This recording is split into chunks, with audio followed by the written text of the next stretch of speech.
Welcome to the MMHP in the 989, channeling all styles and eras of Michigan music history.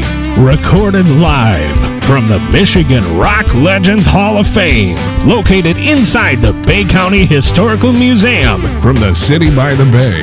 Featuring Dr. J, Fred Reif, Mr. Mike, and your host, Scott Baker. Brought to you by the 989 Podcast Network and the Michigan Rock Legends Hall of Fame, located at the Bay County Historical Society Museum at 321 Washington Avenue, Bay City, Michigan. All right, welcome everybody. We're back here at the Michigan Rock and Roll Legends Hall of Fame at the Historical Museum of Bay County, and we have a very special guest tonight, Mr. Greg Nagy. Hey, welcome, Greg. Thank you for having me. Thank you for making the trek, buddy. It's been cool though to watch you rise and just continuously over the years, and I've seen you since way back, and it's cool. And the little emails we did over COVID, and then watching you jump in with Larry here and doing your thing still and taking it to the next level. I'm an overnight success since the 90s. Hey. Yeah, we all working at it. Yeah. I got a chance to see you play when the Saginaw Spirit was, they were in the midst of, what was the name of that cup that they won? They won it for the first time. Last year? Yeah, it was the... it's like the Stanley Cup of the International Larry Hockey just League. Called me and asked me that the other day. I had to look it up. But with anyways, Dylan. we saw you play at the stage. Oh, with Larry. Okay, yeah, with Larry. Yeah, right. that was it was really good. You sounded great. That was a fun gig. That's a different hat, being a side guy versus chasing after my own thing. But it's equally challenging and a lot of fun. Well, plus, he's great.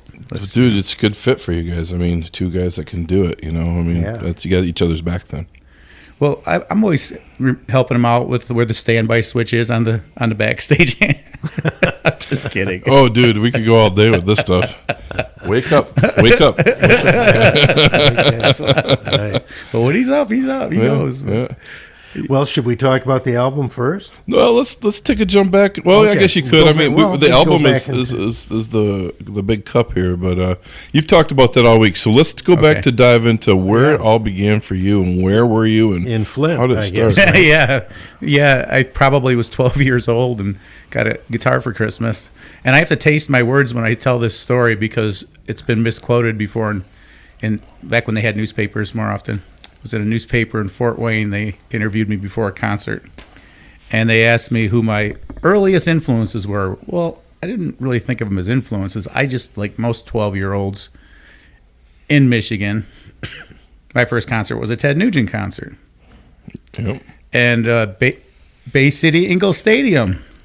Wow. Actually, now that I think about it. Central here. Yep. Oh, wow. Okay. And so then not too long after that, I saw Cheap Trick.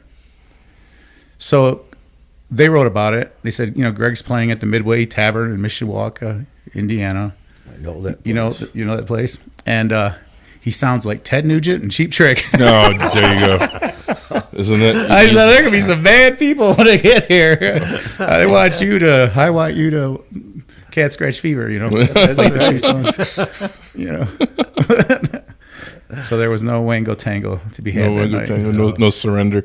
No surrender, except for me. Right. Did you know Dave Boyd in Flint? He had the blues radio show. Yes, I did. I was a guest on it once. Yes, it was in the basement of Flint Central, I think. The station was across the street from the Flint Public Library. That building's no longer open, by the way. And I think David is. Yeah, he passed away a couple years ago. But no, he was a great supporter of. But he always wanted me to come and see this band from Flint. I can't remember the name of the band. It was the Greg Nagy Band. No, I'm kidding. No, it wasn't your band. I just messed with you. I don't know. And I got their CD, but I never did go. I don't know who he was. Now, he's the guy that made me hip to Dr. Ross, the harmonica boss. Wow, there David we go. was. Yeah.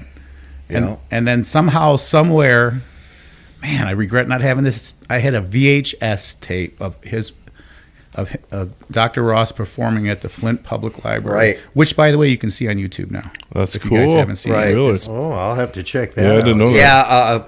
Yeah, Dave put that out. Oh, he did? Okay. Well, Yeah. that's why he was. I have 2 or 3 copies of it. And I don't know if it's I don't know how much truth there is. I believe there's a lot of truth to it. But I think the story I was told was that Clapton. We were just talking Covered- about this. Oh, is it a true Cat story? Squirrel. Well, He covered one. I'll tell you Cream. what the story is. All right. Because I was Dr. Ross's manager Oh, for many years. Okay, I stepped back. And but now I don't know if I believe The story? him or his story. Okay. Because I just read a story yesterday about this, Mm-hmm.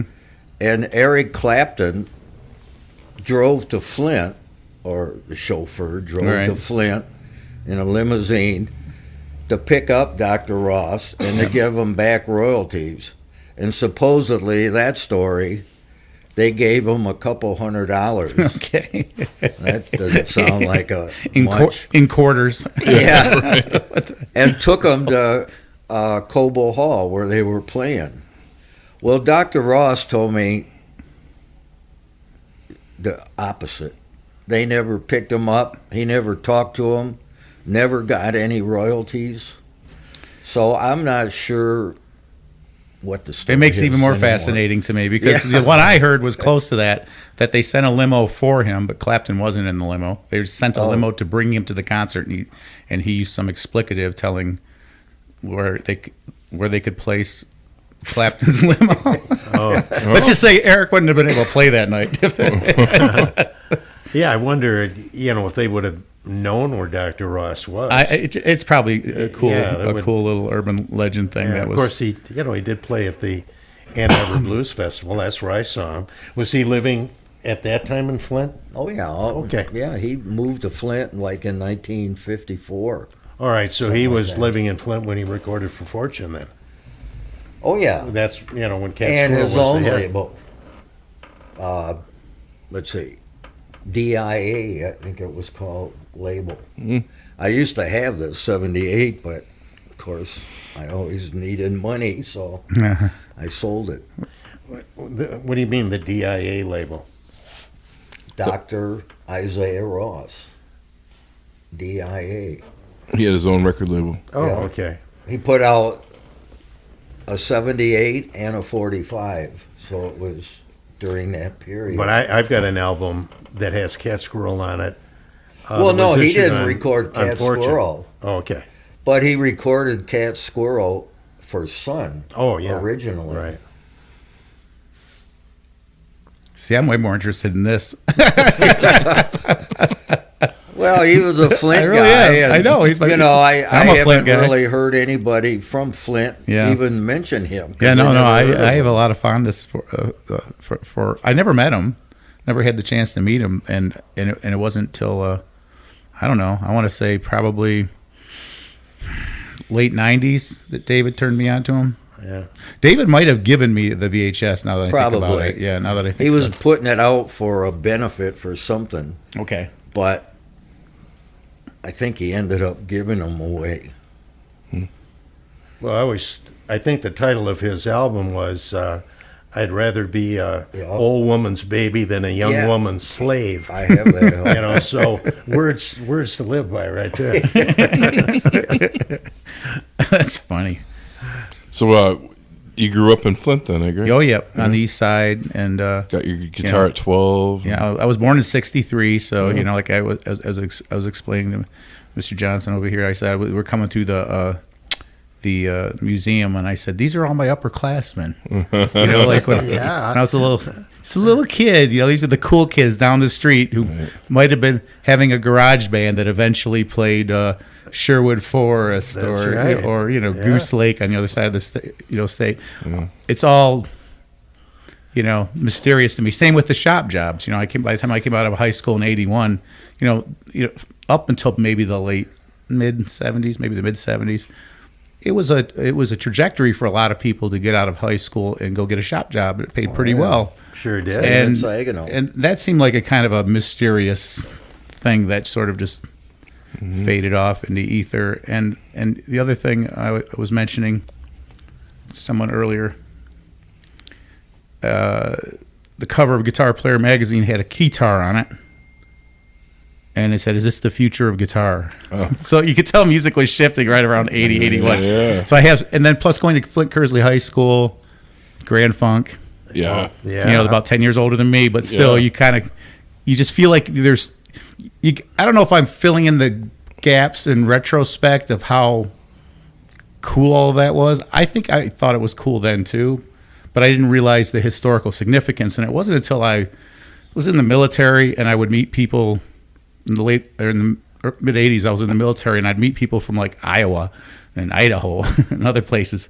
And I'd talk about, living in Flint and having nightclubs that would have bands 7 days a week. And they're like, why?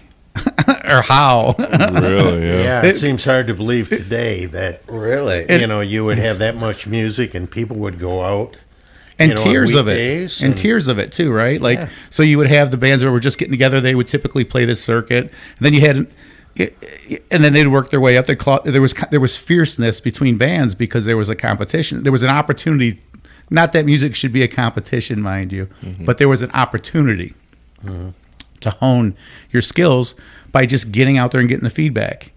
And so I've been told stories. You guys can correct me if I'm wrong, or I don't know if I'm right or wrong, but I've had people tell me that they were in bands that literally would work at some of the nicer clubs where they had health insurance.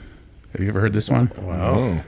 Yeah, it was out of Lansing, I think. Some guys were talking about something like in the late 70s, and I'm like, really? And they also had to buy band uniforms, but they could write them off and all that kind of stuff, yeah. Such a job that their that they even jumpsuits. include. Their 70s jumpsuits. Yeah, really. Wow. Their hair product. Yeah. Oh, man. I saw a picture not too long ago of one of Swivel's bands, and they were wearing tuxedos. Matching. Here's another Matching. They look. Yeah. Yeah, I love those. Is that it? one. That's Amphigas. That's not tuxedos, but yeah. Yeah. No, so Greg, you went into after graduation. Were you in a bands in high school?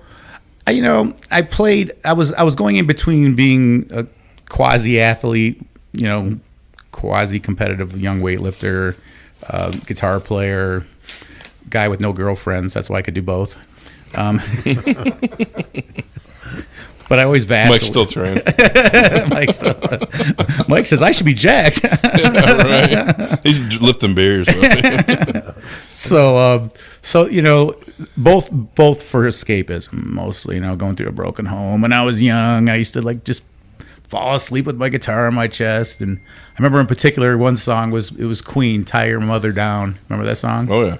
And that little riff. It's very blues type, could be almost hookerish type of blues riff. It's the closest thing they got to a blues tune. And I would and fall asleep while having the guitar on my chest. But no bands in high school, just one high school play. It's called Big Rock on Candy Mountain, and it was supposed to be a knockoff of Woodstock. Okay, so this is like the late 70s, and I'm in high school. And I step up to the microphone, and you've heard these stories too about ungrounded amps. I stepped up to the microphone, and it has a straight stand, no boom, and my guitar strings touched, the metal, and then my lips touched the mic, and I felt like somebody punched me in the face. And if you were in the audience, you would have swore the MC5 was on stage because I let out an utterance. I won't say it now, but Yeah. and they're like, "That was so cool when you yelled into the mic." I'm like, "Yeah, I couldn't see anybody, but thank you." You became a star right there. So that was my brief moment of fame. Seeing stars. I wasn't a star, but I saw them. As your hair was smoking. My hair, that's what happened to it now. That's why it stands up now. So then it was, a couple years of trying to do college, and then off to the military for 3 years, and just noodling around with guitar, and then going to school, Mount Pleasant, Central Michigan. And I was in a band in Central Michigan in the early 80s called Smokehouse. And they rope-a-doped me, or they fooled me into being the singer because they want. I was the guitar player, and we were doing all these cool blues tunes, that everybody was doing in the '80s. We were all into the Showdown album that was out then with Robert Cray and Albert Collins and Johnny Clyde Copeland, and so we were trying to run most of that down. And I listened to it so much that I kind of knew how the melodies went and how the words went. And so they're like, "Hey, why don't you just sing at rehearsal? So until we find the singer." I'm like, "Okay." And then they'd be whispering off to the side, and like, "Hey, we got a gig next Friday." I'm like, "That's cool. Yeah, we're opening up. We're playing at the Foolery in Mount Pleasant. We're opening up for some A&M Records group that's coming through." "Oh, cool. Well, who's our singer?" "You are." Smokehouse. This is great because we just released our Mount Pleasant episodes, and the history of Mount Pleasant music. Okay, and that was that era. Was the 80s was talked about, and back when they used to have the end of the world parties and that was talked about on that show. Just our episode. Oh, that's crazy. Steve Swart, right? Oh yeah. He's doing like this archival of Mount Pleasant music. That there you go. We just had it come out a lot. He was here a year ago or whatever, but we just put it out. There was a guy named Harvey, I think, that used to run that place, and I was just starting to try to figure out how to sing. Well, I'm still trying to figure it out, but then I was kind of maybe too much of a fake affect, trying to sound cool. Harvey thought I was the greatest thing in the world, and then he told me about his personal experiences with Iggy Pop, and I won't go into that right now, but it was like a really weird conversation across the board. But I'm like, Harvey likes my voice. Now I'm really not so sure. After he talks about Iggy Pop. Yeah. Nothing against Iggy Pop. But. Well, who was the A&M band you opened for? Crosswire. Crosswire. They were called Crosswire, yeah. Crosswire, okay. Yeah, but it was... Gatemouth Brown came through around I was then. there. Okay. I was at that show. I saw Larry McCray. He was there too. As the McCray brothers there. Okay. And I remember when you're young and foolish and maybe competitive, I remember I went out to see him, and I always say competitive, but you know how when you're young you compare yourself to other people and then you get depressed if it doesn't work out for you? Comparison is the thief of joy and all that jazz. So anyhow, there's this band up there playing. I'm like, man, they're really tight, man. They're really powerful. They're playing instrumental. I said, I bet you he can't sing. Was that Larry? Yeah. Oh my gosh! I always not just throw my guitar in the river. I was going to just go in head first too. Yeah. So I saw him there. I saw Gatemouth Brown there. I saw first time I saw Duke Tomato was there. Oh, Duke, yeah. I saw Duke for the first time in Mount Pleasant as well. Matt Guitar Murphy was there. He was in our story. Matt Guitar Murphy and Gatemouth were like two of the blues leads that Steve Swart was telling I have a great 1980s Matt Guitar Murphy story if you want to hear it. It was at Rick's American Cafe in Ann Arbor, and this was the era Matt still had some guns on him. He still had some arms on him, right? I saw him there. Yeah, and he was probably in his 40s then, right? Roughly. So they're on break, and I'm fanboying like crazy. Just, oh my gosh, there's Matt Guitar Murphy. I had a record that he was on from 1963, and I think it was called Matt's Guitar Boogie or Matt's Boogie or something like that. It was with I think it was Pine Top Perkins. It was Memphis Slim. Yeah, Memphis Slim. Yes, thank you. I know I'm sitting in the right room now. Fred knows the blues. Fill in my gaps. But I learned that song note for note back then, by just dropping the needle on the guitar. So I was just a total fan of his. And so he's on break. He's got a short sleeve shirt. His arms are all popping. And he's talking to this young college girl. And I walk up. This is mid to late 80s. I walk up and I say, Mr. Murphy, it's such an honor to meet you. I've got an album with you on it from 1963. And the girl looks at him, and he looks at me like, shaking his head like he wants to kill me. So that didn't end well. Oh, man. Yeah, we used to see him a lot at Antone's. Oh, wow. In Austin, Texas. Yeah, He'd be down there all the time. Did you see the Matt Guitar Murphy show too in Mount Pleasant as well? Yeah. Okay. I was smart enough not to talk. That was prior though to the Rick's one, right? I'm trying to think. Because if Rick's sounds like it was in about 86 or something. I'm getting confused because I got out of the military in 86. So 87. 87 maybe. Okay. See, it was around that because I was at one of them. It was late 80s when he played there. Because I was a student. I was a student at Central Michigan, but I was dating a young lady who eventually became my wife, and then my future ex-wife, I should say. She's nice. We're fine, but we had kids together. Blah blah blah. But I used to go down on weekends to visit her, and I would see George Bedard and Steve Nardella and Al Hill and the Love Butlers and the Blue Front Persuaders and who's the guy that lives in Nashville now? Guitar player Chris Casello. Oh yeah, yeah. Al Hill lives in Nashville too. Yep, Al's on one of my records. Yeah, Al's a good friend. But I went to take one guitar lesson from Chris, and then he said, "Where'd you get that guitar?" And I said, "Why?" He goes, "I had one just like it, stolen a couple months ago." I'm like, "Dude, it's not yours." I got this at IRC Music in Indianapolis a couple years ago and paid full price for it.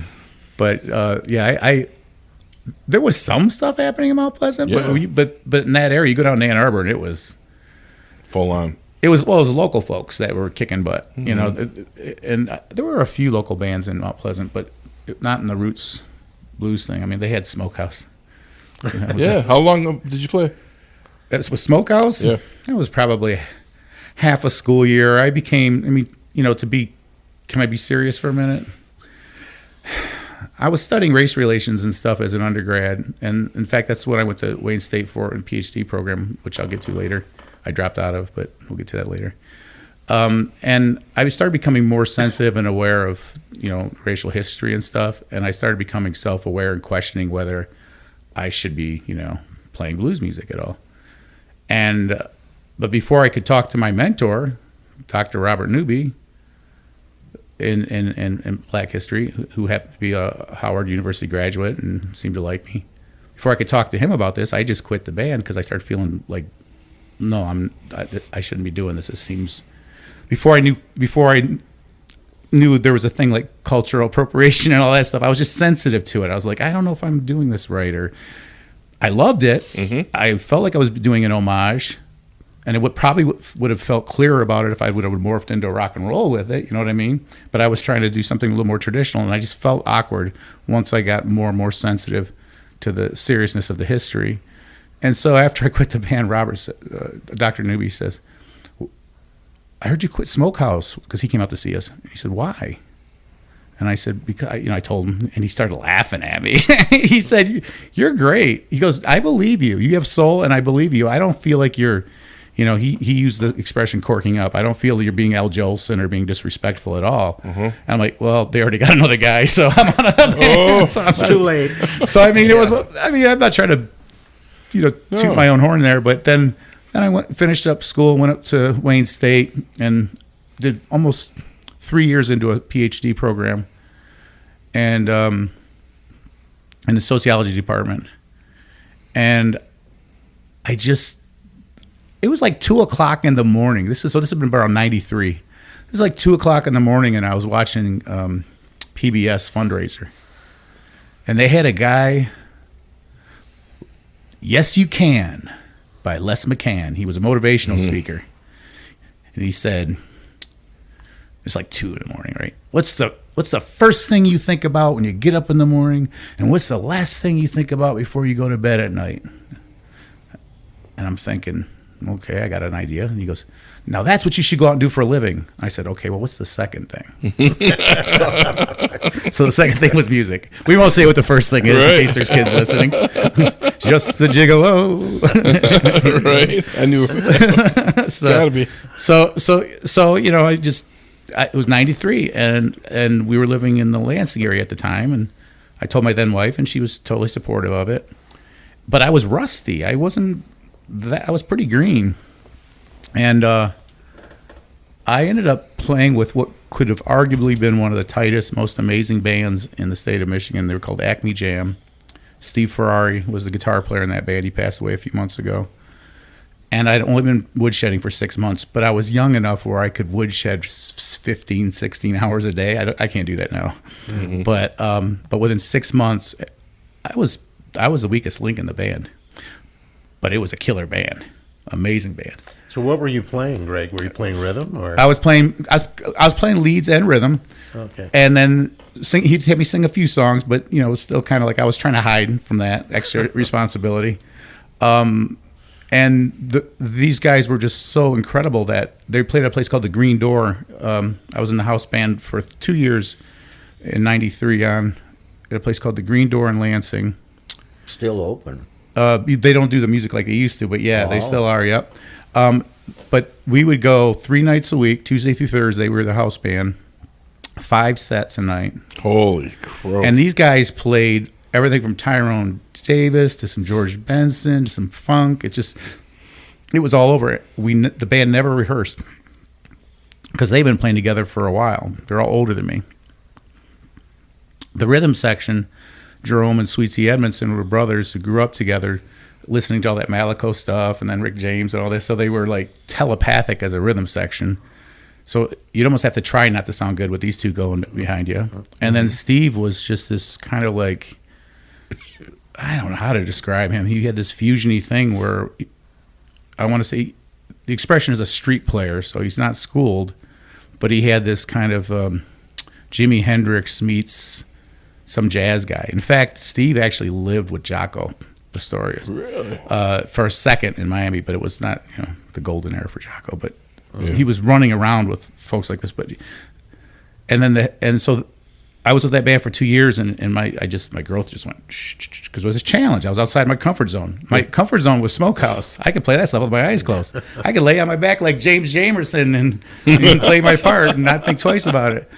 But with those guys, it was like, so I would take in a little micro cassette recorder, and I'd record all the sets, and I'd go home and listen to all my mistakes, and then I'd try to fix them.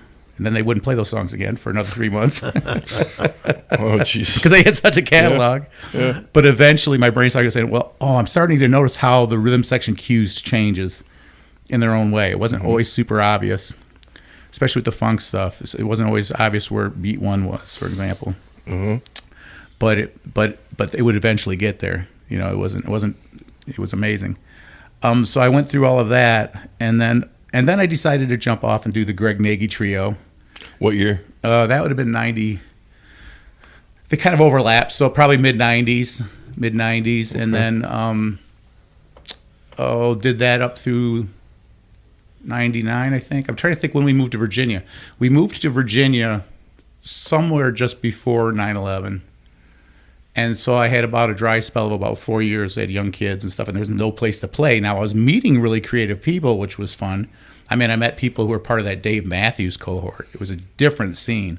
They didn't really have, in Charlottesville, Virginia, they didn't really have a tangible history like we have here of like, here's the connection to blues, here's the connection to country, where it kind of, theirs is more like somebody passing through with an accordion and somebody passing through with the electric bass and a banjo, or like all this East Coast culture a little bit meets Southern culture. That's what Charlottesville is kind of like. It's an hour half from D.C. Yeah. But what was really wild, and it kind of reminded me of what I was saying earlier, where some cultures don't have, music like we had it. They had a deal where they had laws where they couldn't have bars, so to speak. They couldn't have places that just served alcohol. They could serve alcohol, but they had to have a dinner menu. So they'd have a kitchen and a full. Oh, okay. So that's a kind of a different environment than what we had with just you go drink till 2 a.m. and play music. So the way like guys like Dave Matthews and stuff came up through that scene is they had to do the later year LA thing of selling your own tickets to your own shows, and there was a couple showrooms there, and that's all they had.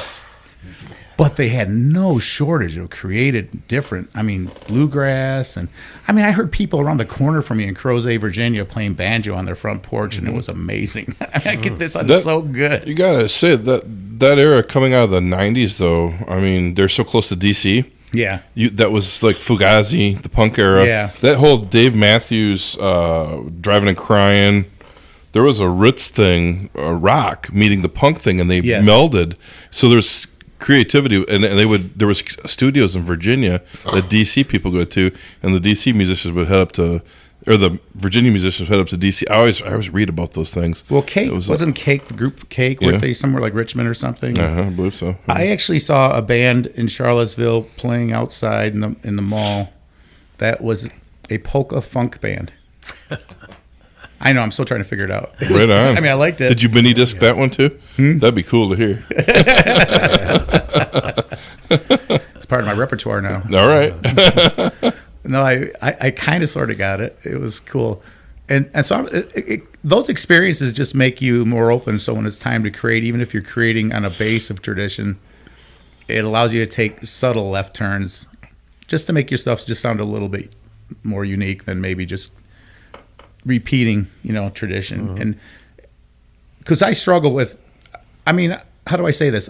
I was pretty good at learning the traditional stuff early on, but then I would go back and listen to the traditional stuff and still feel like, oh, I'm falling short, And part of it is the immersion, whether or not you have the immersion in the culture, and that's, either what you grew up listening to, or you spent, when you went out on Saturday nights, you were surrounded by that sound, that feel, be it groove, be it whatever, of anything, country music.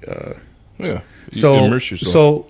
So whenever you have, I believe, and I almost feel uncomfortable talking in front of you guys because I know you guys know all this stuff already. But what I believe is when you have any type of either, like we had with the shop jobs, people come up from the South and all over the place with their own cultures, and then they're all kind of meeting in the middle at some point with their creativity.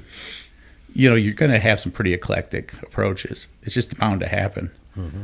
And you're also going to have a strong drive, I believe. Because I thought about this when I was back when I was in college. I was thinking about that need for creative leisure if you work at a factory job all week. And what I noticed about Flint is people, was it Styx had a song, everybody's working for the weekend or whatever. I knew exactly what that meant because everybody around me living for the weekend or whatever it is. You would go over by or when Michael Moore would talk about, or who's the guy who wrote Rivethead? You know what I'm talking about? Yeah, Ben somebody. Yeah. Right. Yeah, so all those guys would talk about how you would have just rows of bars across the street from the factories, many of them having bands 7 nights a week. Yeah. That's a lot of opportunity for people who sing and play an instrument and maybe even come up with, to create if they want to. Yeah. Now, a lot of guys didn't. They were almost like on assembly lines themselves. They were hustling to learn the latest style. But then others, would buck the tradition and create. So I find it fascinating, though. You came out of the military. Did you Army? I was in the Army, 83 to 86. Did that mentality rub off on how you took to your music later? I do push-ups, in between every song I write. All right, but I'm I was probably the strangest military person you could have ever met because I hated it. I only went because I was just failing miserably at life. I tried going to college and I was failing, and I watched the movie Stripes. Bill Murray. And I thought, man, those MPs are pretty attractive. I think I'll join the Army. Well, I'm here to tell you, that was Hollywood. So, no offense, ladies, but not that I'm in any great shakes, but you know what I'm saying. So, basically, it was escapism. It was a pull toward a delusion, and a push from just Flint being, early 80s. It just was not a good scene. I was a doorman at a nightclub in Flint. It held 1,500 people. It was called The Light. Okay. And I made $3.35 an hour to work 7 nights a week and try to talk people into not fighting. And so when I was in the military, I was an MP, and then I eventually trained in what they call SRT, which is like SWAT training, and then anti-terrorism training. Again, least military guy. Like everybody in the barracks couldn't get over how I kept winning Soldier of the Month like, dude, you're the most non-military guy I've ever met, because I'm all like philosophical, like, this stuff's stupid. You're just government property, right? Hey, where's your scar? What scar? When they took your brain out before you got here. I was like that guy. And yet I was like, well, I'm here. So the best way to fly under the radar is to fly straight. So I ended up getting the job as the post commander's, the general's driver. So I drove for the post commander. Two of them. One was on his way out, General French, and he was slated to be the president of the Pan Am Games that was coming up in Indianapolis the following year. He was a short timer and he was easy to work for. The next guy I worked for was a 2-star general who was bucking for his 3rd star, and he was a tough cookie. He probably saw through me. I think he saw through me, like, oh, okay. So I ended up finishing up after 3 years of faking it, and then went off to college. That was clearly nothing you brought into your music, though. Oh, that was the question. Well, focus. You see my intense ability to focus on a question. I got that from. Well, we were just doing push-ups, so we were trying to figure it out. Any part of the military effect, other than how to overcome frustration. In all seriousness, because in any creative process or anything like that, you're going to get frustrated sometimes. And boy, did you get frustrated a lot in the military, like with things that were outside of your control. Either it be kind of a bureaucratic type system or whatever, and you're thinking, so the music business can be frustrating in a similar way, where you feel like the military is not a meritocracy. And the music business isn't a meritocracy. When I was lifting weights, that was probably the most tangible thing, because it was either you got the weight or you didn't. Nobody was going to aesthetically deem whether within reason. So I think just from an approach of understanding that A, a willingness to work hard could overcome a lot of things, so both contexts. B, being passionate about it makes it all a lot easier. I was not passionate about the military, so that was 100% just willpower to not get in trouble, and then overcompensating, and then ironically not only avoiding trouble but getting more work than I bargained for. So interesting. I just wondered if it played into your music sensibility, because you jumped right into Mount Pleasant in college and your artistic side just blossomed. Yeah, but then you left for Virginia, you said in the early 90s. When did you return to Michigan? I came back to Michigan in 87. 87? Yes. Oh, no, I'm sorry. From the military. From Virginia. From Virginia. I was checking my phone. I came back, that would have been 2004, maybe 2004, and hadn't played for a couple of years, and I was messing around on the internet, and I saw this guy named Jim Alfredson. He's a B3 player, plays with Larry, and has a band called Organissimo, and great player, and has become a great friend. He's like a family member now. But anyhow, I reached out to Jim and I asked him about his organ jazz trio, and I was just like, kind of curious, like, I'm not in it right now, but what are you doing to get your stuff out there? And he goes, what do you mean? So we just started talking about that. And so he said, well, I'm going to drive over from Lansing to your place. I lived in Grand Blanc at the time, and maybe we can just meet. And I thought, okay, cool. Well, I didn't know that they had just let the guitar player go for a band called Root Doctor. And Jim knew of me from the 90s. So I didn't know he had other plans. What he didn't know... CD by them. Yeah, what he didn't know is I hadn't played for a couple of years, but he knew of me from the 90s. And he goes, well, Nagy would be a good fit for this band.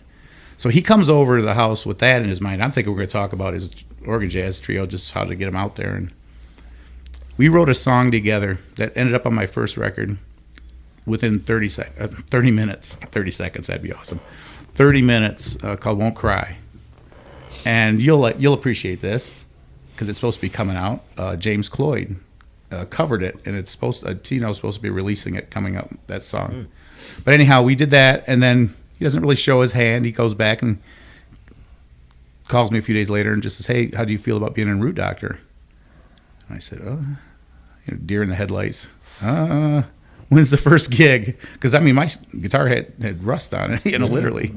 So I ended up joining Root Doctor. I said, I'll join Root Doctor, but if I'm going to come back at this, I want to engage in the process of recording. I've always wanted to record, and I've always played with really good bands, but nobody's ever wanted to do anything.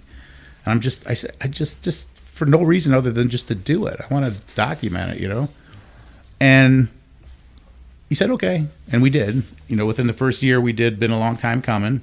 And our second album I did with Root Doctor got nominated for a National Blues Music Award out of Memphis for Soul Blues. The Holmes Brothers were up that year in that category, so I knew we were going to lose. But it didn't matter. It just was like, whoa, this went from not even being in it to like all of a sudden I'm standing in a room with my heroes like Jimmy Vaughn. And What year was that? Oh, let me think here. 2008. Oh, okay.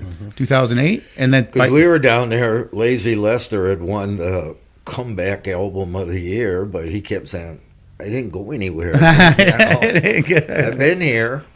But it was down in Memphis for the WC Handy Award. Yep. That's what they were calling it back then, and then they switched it to the BMAs. Right. But so 2008, that was in Tunica because they double booked the Cook Convention Center in Memphis. I got nominated for my first solo album for Best New Artist. Really? In 2010, and I went down to Memphis, and right behind me, unbeknownst to me, for the whole 6 hours of the award show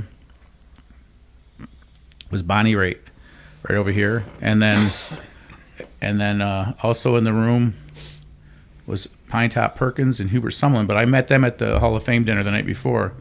And so you talk about going from not playing to all of a sudden my heroes, right? So it's kind of like we're at the Hall of Fame dinner, and they say, okay, we want all the guitar players to come up and sign this Telecaster. And I'm like, okay. So I go up to sign this Telecaster, and I look down, and it's the Rolling Stones. And I'm thinking, ha, not red. No, it's not. And then behind me is Bob Margolin, who, by the way, I ended up being on his record label a couple of records later. Mm-hmm. Bob Margolin's label. Mm-hmm.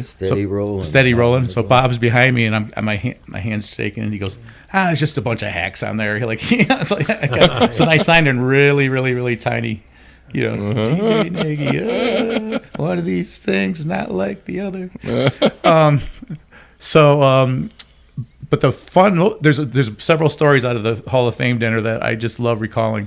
One is we're sitting at the table with Kenny Wayne Shepherd and his dad, and then we have Pine Top Perkins and Hubert Sumlin. We're all at the same round table. All right, I know who everybody is because I'm big. Yeah. And but there's no. And in his defense, he was young, so if there was some pretense on his part, Kenny was young, so I'll give him a break, because I already told you how I was at the Foolery when I was young. Mm-hmm. But come on, Pine Top Perkins and Hubert Sumlin, right? So James Williams from Root Doctor was there too at the table with us. And James' older brother was Lamar Williams. Lamar was in the Allman Brothers. Mm-hmm. So James is familiar with that world. Yep. Because they'd always have him back whenever the Allman Brothers would come through. But James wasn't that deep into the blues world per se. And his girlfriend definitely wasn't. So his girlfriend turns to Pine Top Perkins and said, well, what is your name? And he said, my name is Slick Willie. I was like, you go, Pine Top. You go, Pine Top. I was like, oh my God, it's the best day of my life. So it gets better. It gets better. It gets worse or better. I can't, depending on your point of view. To me, Hubert Sumlin reminded me of my grandfather, and he was. There was a certain. Sometimes you just connect with a human being. Mm-hmm. It was like my anti-Albert King experience. That's for later. But the thing about that table is everybody was getting introduced, and they're going around the table, and they get to Kenny Wayne Shepherd and the dad. I can't believe I'm telling this story. And then the dad says, "I'm Ken Shepherd," and then Kenny says, "I'm Kenny Wayne." And James says, "Oh, are you in a band or something?" Oh, yeah. And I said, he goes, I'm Kenny Wayne Shepherd. He goes, oh, what instrument do you play? And he wasn't being, he just didn't know. He didn't know. So, I mean, you can't go there assuming that everybody's going to know who you are. I certainly, in fact, I had so adopted the opposite thing because I'd been there 3 or 4 different times. I've been nominated 3 different times for the BMA, 3-time loser. And I always assume, I'm much better off assuming nobody knows who I am. I mean, clearly somebody must because I got nominated. So you're not disappointed. But I watched more than one person expecting everybody to recognize them, get like that look of just like their face just drops. I'm like, dude, people all have their favorites, in this genre. Some like the history, some like the contemporary, some like just one artist. Some of them are just there for one person, that they really like. But when I was up for Best New Artist, they put me at the table with the Brooks family. Okay. So I'm there with the Brooks family. But there's one woman from Grand Rapids, and I didn't know her from Adam, but for some reason she was a fan of me, and they somehow they placed her at the table because they asked people, and a fan of mine. So they announced the category, and the winner is Monkey Junk from Canada. True story. I lost to a band called Monkey Junk from Canada, and she stood up and said, oh, hell no, that should be Greg Nagy, really loud. There's like a couple thousand people there. And the whole Brooks family's like, I'm not with her. I don't know who she is. I'm not with her. I'm not with her. But dang, it was pretty funny at the moment. Hey, good Well, it wasn't funny in the moment. It was mortifying in the moment, but it's funny now. So, anyhow. Dang, I'm rambling. Where did you record your first solo album? Was it in Memphis? No, it was in East Lansing at Glenn Brown's studio over there. He has a really nice studio. It's tucked into a strip mall, but for the longest time he had the mixing console for Muscle Shoals, the Neve. Really? Oh, what is that, Neve 8068? I can't think of the nomenclature. He doesn't have it anymore. He got rid of it eventually, but he had that, and then he had a couple really cool decks over there. One of the decks that he had that I never got to record on was a Stevens. I don't know if anybody's ever heard of a Stevens. Mm-hmm. They made 100 of them. Mm-hmm. The Wall was recorded on one. Yeah. And so when they were redoing the Wall, because I kept saying, hey, Glenn, because it was 2-inch 16-track, so everything would just sound huge on it, right? And instead of 24 tracks on 2 inches, 16 track. Mm-hmm. And so I said, man, I want to record that, Glenn. Don't get rid of it. I'm never going to get rid of this, because he bought it cheap and fixed it up. Oh, Greg, I got a phone call the other day. Oh, yeah, what's going on? Well, who produced The Wall? I can't remember. Bob Ezrin. Yeah, maybe that's who called him. Whoever was working on the remaster anyhow called him. He's like, no, but I'll lease it out to you. So he leased it out to him. And then, a couple months go by, I see Glenn again. I'm like, so, hey, what's going on with the Stevens? He said, yeah, I got a call from Roger Waters. You sold it, didn't you? He said, well, he wouldn't tell me for how much, but he just said, so I guess I won't. So Glenn is an amazing guy. Glenn's he did that Billy Strings record that got the Grammy recently. Yeah. So that was my first and second and third albums. Go put in a good word for us. We've been trying to get him on the show since day one. So who's that now? Glenn. Oh, Glenn. Oh, yeah. Andy Reid's been on our show. He's coming out soon, and he was helping us trying to get Glenn too. I will. And absolutely. He won't answer us. So yeah, no, I will. I'll get on him. He, I mean, he's busy right now. He's busy. He's designing. He's working with some guy at a Blackbird studio in Nashville where they're designing their own console. Even though the technology is moving more toward doing everything in the laptop, which I understand, for a variety of reasons, there's still people who like to have the physicality or the, knobs. of knobs. Yeah. Like it's just right there. Oh, right there. Faders. It becomes an instrument. It's like an instrument that you don't have to dig through menus to, and you can do it in real time. You can move things around to make the music work. Yeah. So he's working on one of those, and he's so he co-produced it with me, and then Jim Alfredson, who we did a lot of the tracking at his house, and then even with the most recent one, I did a lot of the guitar playing and vocals in my basement. In fact, my neighbors have heard some of my guitar solos more than they probably ever wanted to, because I was doing old school. I was turning the amp up to 10, and sorry, it was the middle of the day, but sorry. I had some dogs yipping on the couple tracks. That's funny. That's great. Larry just wrapped up his record, and yeah. He called me from LA, and the kids were just saying to me, because I said it was all over the net that they were posting, this album's done. And Dylan and Eddie looked at me and they go, how could Larry cut it in 6 days, Dad? It takes you 2.5 years to do a record. And Eddie goes, we have to hear it over and over.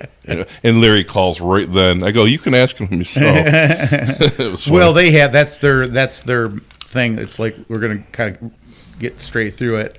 Yeah. And Larry and I have talked about this a lot. That's not Larry's preference. He would like to be able to revisit a vocal or revisit a solo and make sure it's what he intended. So he did play a lead on one of my tracks, Nevermind. Yeah. And then at the end we trade back and forth a little bit. Telly. Good stuff. Yeah, it's fun. It was fun. But I let him, just like I did with Bobby Murray. Bobby Murray played on one track too. I just said, there's no clock ticking. Now, if that makes you play better for me to lie to you and tell you there's a clock ticking, I will. But I said, there's no clock ticking.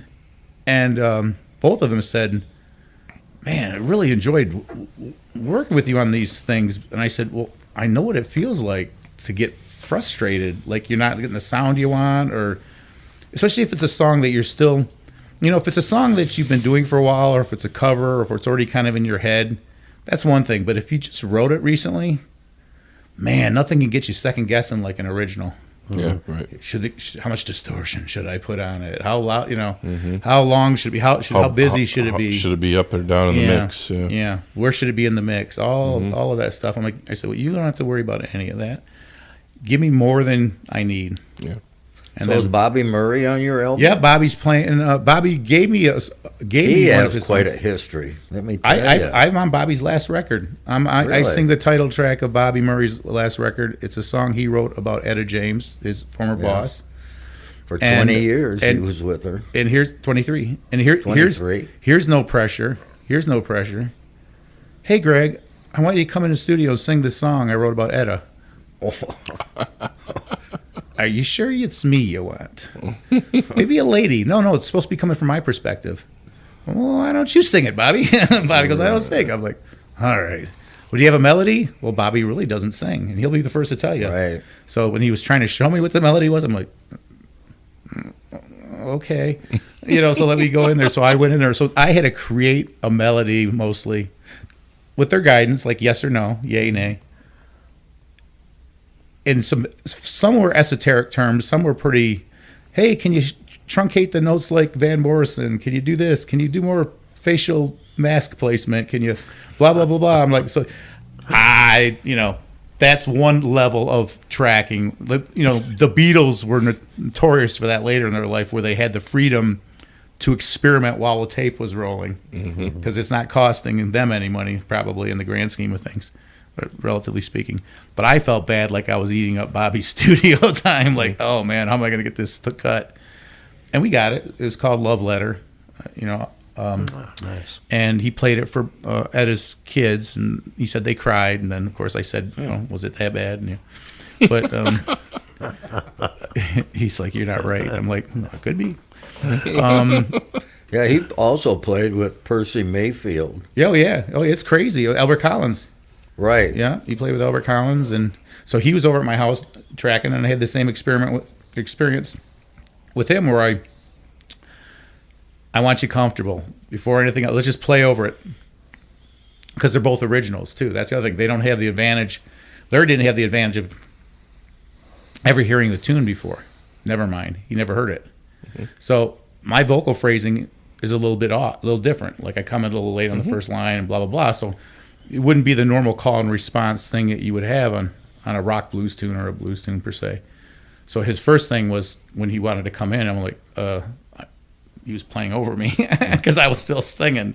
It's kind of like if you listen to Bobby Blue Bland phrasing, or some singers will hold out the notes longer, and there's not as much of a space for a guitar linear response from the guitar, call and response. Right. So eventually we started figuring all that out, but what I did is I just said, just go wherever you feel you want to say something, and then if we need to move it, we will. Yeah. So it's him. But it's the function. I don't feel like I'm telling stories out of school. I mean, everybody does this in the studio. Mm-hmm. You do multiple comps, and then you go through and you figure out which sections work the best, and then you string that up, and then you go, okay, now play it. So it's a compositional. It's like doing a rough draft. Yeah. You're writing sentences. You go, well, this sentence would be better over here, but then ultimately, some people will just leave it once they cut and paste and slide and all that. But I like to say, now play it, because you get that. It'll feel more like a Natural. coherent statement. Yeah. Now you can dice and splice and make it sound like a coherence, but I figure, let's just say what I dice and splice is the best one. What do you got to lose to just try to play it a couple more times and do something like it, at least phrasing wise? And that's what we did. And then we had some happy accidents where he was just like, oh, I'm like, that was actually kind of cool. Your little O there, when you shrugged your shoulders, I'm like, that was a pretty cool. Those Larry bends that he does. Like he jumped in a little bit early on a part, and he's like, ew. He cut himself off, and I'm like, that was cool, man. Everybody duck. It's incoming. Yeah. Those dive bombs that he does. All right. And then Bobby's thing was trippy because when I first did that song, Where Do We, it was supposed to be an acoustic number, and the drums were softer, the bass was softer. I'm playing an acoustic part. I recorded the first part of it in my garage. Just me and the guitar. Yeah. It's meant to sound lo-fi and not so good. And then Bobby came in, and Bobby says, well, I'm not really that comfortable with acoustic. I'm like, okay, play your electric, whatever. Like, I'm not really thinking it through. And then I sent it off to Josh Ford, and Josh says, man, it just doesn't, the juxtaposition's too great. Sometimes that works, that yin and yang of electric and acoustic. But the rhythm section just needed to be bigger to pull off those cool Bobby licks. So I said, I've never done this. I said, how do you feel about asking the bass player and drummer just to come back in and playing with what we just did? Because I've never done that before. I said, hey, if it doesn't work, it doesn't work. But just tell them, pretend we're in the other room. They're just playing with us. And they came in and hit it a little bit harder. I said, I don't quite want the John Bonham, but I want it somewhere closer, a little bit bigger. Yeah. Real late on the 2 and 4, just and kind of swampy, So that song got kind of saved that way. This is all we're talking on the new record. On the new record, yeah.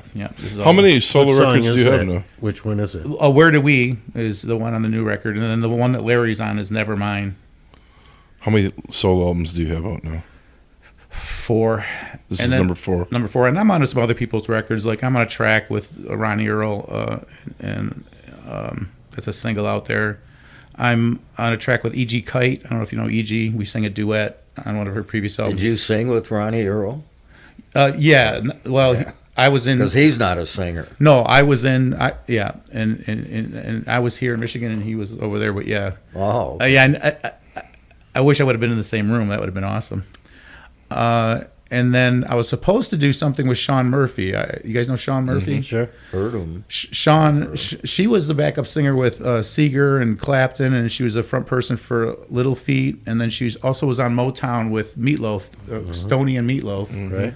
But she and her manager set us up to sing a duet together at the Hard Rock in Memphis, I think someplace in Detroit, Callahan's, when she would come through. And I would just go up and sing a duet with her. And we were talking about putting it on this record, and it just didn't happen. But I don't know if you guys know Sean at all. She's great. And what else? What do I have pending? Oh, and then the thing in the can with James Cloyd. So not only did he cover one of my songs from an earlier record, they were like, can you sing backup? And I don't know, do you guys know James at all? Did you guys know James? I tried when I was booking blues, and He was he a never character. responded back to me. He was a character. No, he was a character. James Cloyd was a bass player for Albert King, Otis Rush, among other people. And he was a 1 in a million. He passed a few years ago. He's a 1 in a million character. But he had this kind of perfect imperfect singer thing. The pitch wasn't always there, but it was just the quality of his voice was just very endearing. Like he could tell the story.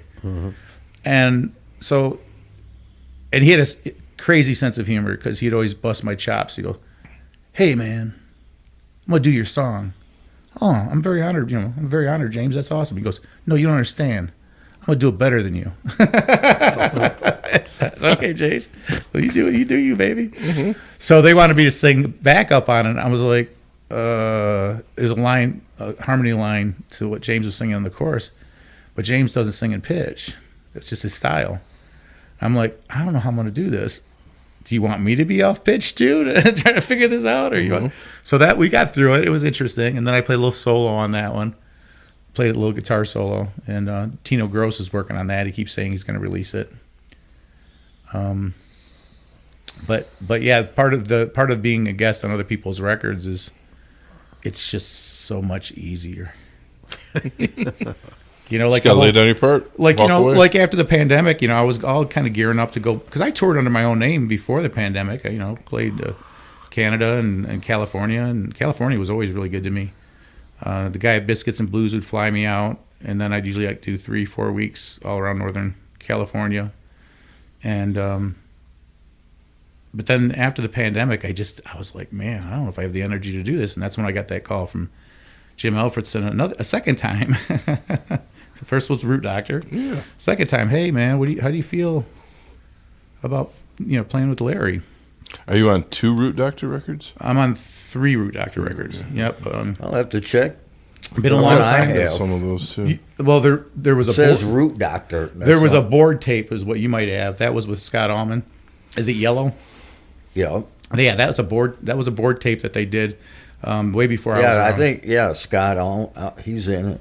Yeah, that was way before me. But no, it's been a long time coming.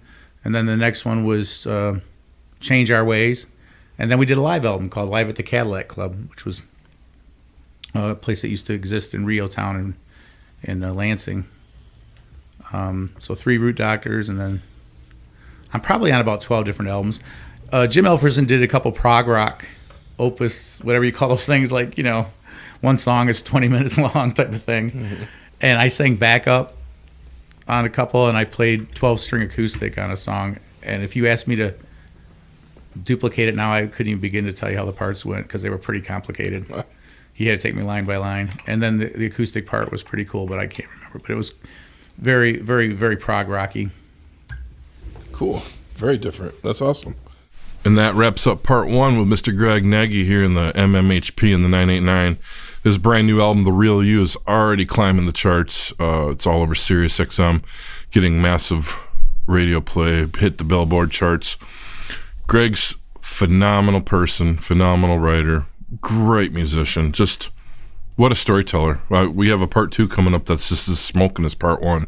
I cannot wait for you guys to hear this. Greg's got numerous records out. Please go to his site, gregnagy.com.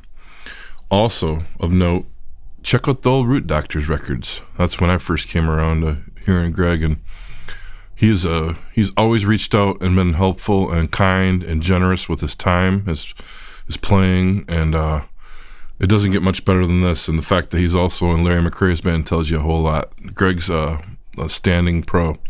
So come back for part 2 here in a couple weeks. In the meantime, get that record. It's out here right now. The Real You by Greg Nagy. Thanks. On behalf of our hosts, this podcast wouldn't be here without generosity of the Bay City Historical Museum, which hosts the Rock and Roll Legends Hall of Fame. We'd also like to thank all of our guests, and especially to the listeners. The MMHP is found at 989.network, or where all podcasts can be found. You can find updated information as well as Dr. J and Sir Fred's Picks of the Week on Facebook.